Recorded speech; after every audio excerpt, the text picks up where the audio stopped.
le week-end, la situation en Ukraine a tourné à l'affrontement entre la Russie d'un côté, les États-Unis et l'Europe de l'autre.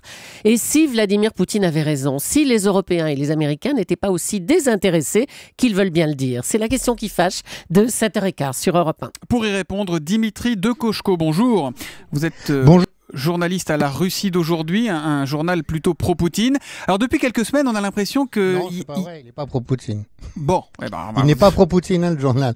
Et il donne de l'information sur la Russie qui n'est pas donnée ailleurs dans les médias occidentaux, oui. Bon, vous allez nous donner ces informations. Depuis quelques semaines, on a donc l'impression qu'il y a les gentils Ukrainiens pro-européens d'un côté et l'ogre russe incarné par Poutine de l'autre.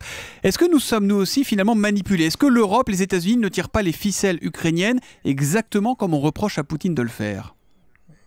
C'est un peu l'impression qu'on peut avoir, effectivement. Parce qu'il suffit de regarder les foules aujourd'hui en Crimée qui réclament la présence russe, qui acclament les soldats russes, qui brandissent des pancartes en disant ras-le-bol d'être des cadeaux de Khrouchtchev.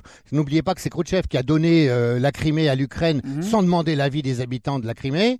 De dire... les Galiciens, les néo-nazis et les banderovtsi, comme ils disent, c'est-à-dire les partisans de Simon Bandera, qui était l'Ukrainien SS avec les Allemands pendant l'occupation, et dont se réclame aujourd'hui le parti Svoboda et la fameuse directe droite, là, qui a les hommes armés qui ont occupé, n'oubliez pas, tout l'ouest de l'Ukraine sans que les Occidentaux disent rien.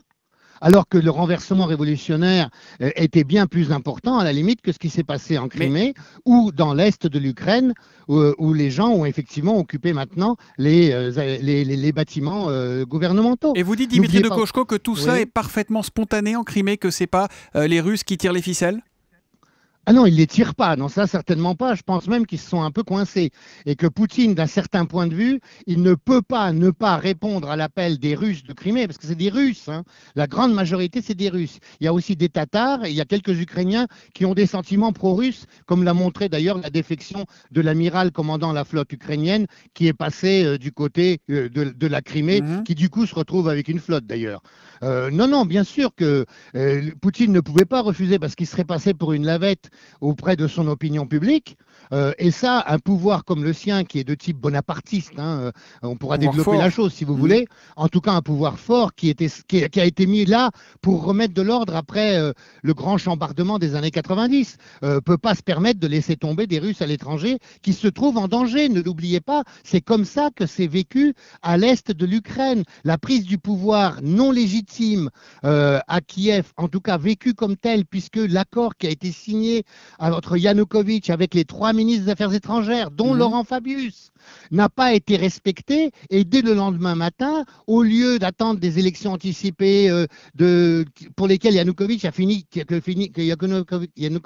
par accepter à la fin de l'année, de revoir une révision constitutionnelle, de désarmer les gens du Maïdan, qui notamment ont pris toutes les armes dans l'ouest de l'Ukraine. N'oubliez pas, ce sont des groupes armés qui ont commencé à aller dans des villes dans l'est de l'Ukraine, où ils n'ont pas toujours été très bien reçus, comme vous le savez. Mais on a l'impression quand même que... ce pouvoir illégitime, révolutionnaire en fait, il a une légitimité révolutionnaire, mais pas une légitimité constitutionnelle. Eh bien, les gens de l'est de l'Ukraine le ressentent comme un danger.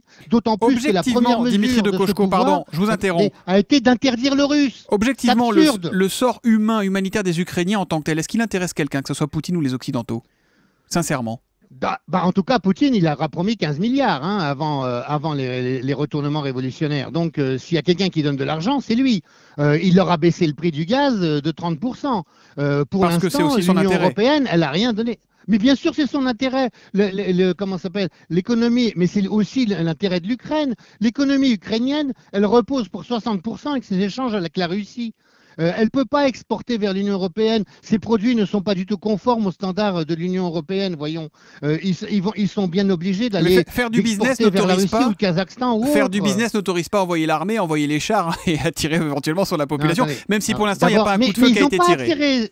Ils n'ont pas tiré sur la population. La population les acclame et leur demande de venir. Ce n'est pas des chars comme ça a été à Prague. Il y a des gens qui ont comparé avec Prague ou avec Budapest. Ça n'a rien à voir. À Prague, les dirigeants tchèques ne demandaient surtout pas aux soviétiques de venir. Dimitri Dekochko, on a l'impression, pour finir, que Poutine, aujourd'hui, se moque des colères occidentales, qu'il se sent surpuissant. C'est la vérité, ça, ou c'est un jeu de scène? Bah, de toute façon, c'est un rapport, il y a des rapports de force diplomatiques. Ce que Poutine craint, c'est qu'il y ait des problèmes effectivement avec les populations russes à l'extérieur, et notamment en Crimée, qui est particulièrement sensible. Et ce qu'il craint, c'est que les Américains veuillent mettre l'OTAN en Ukraine. Et ça, il n'en veut pas. Parce que l'OTAN, les Russes se sont déjà fait rouler une fois. Quand ils ont accepté d'abattre le mur de Berlin, on leur a promis que l'OTAN n'allait pas s'étendre à l'Est. Dès les années tout de suite après, hop, l'OTAN était installée dans les pays baltes et on commençait à installer des radars et des fusées contre la Russie en Pologne et en Tchéquie. Non mais attendez, c'est normal qu'ils commencent à se méfier quand même. Merci Dimitri de Koshko, journaliste à la Russie d'aujourd'hui, qui n'est donc pas officiellement un journal pro-Poutine. On rappellera quand même que Yanukovych, que vous évoquiez, a été responsable des massacres commis sur le Maïdan il y a quelques jours, plus de 75 morts. Merci d'avoir été en direct. Beaucoup de flics tués aussi. Ce matin sur Europe 1. Bonne journée à vous.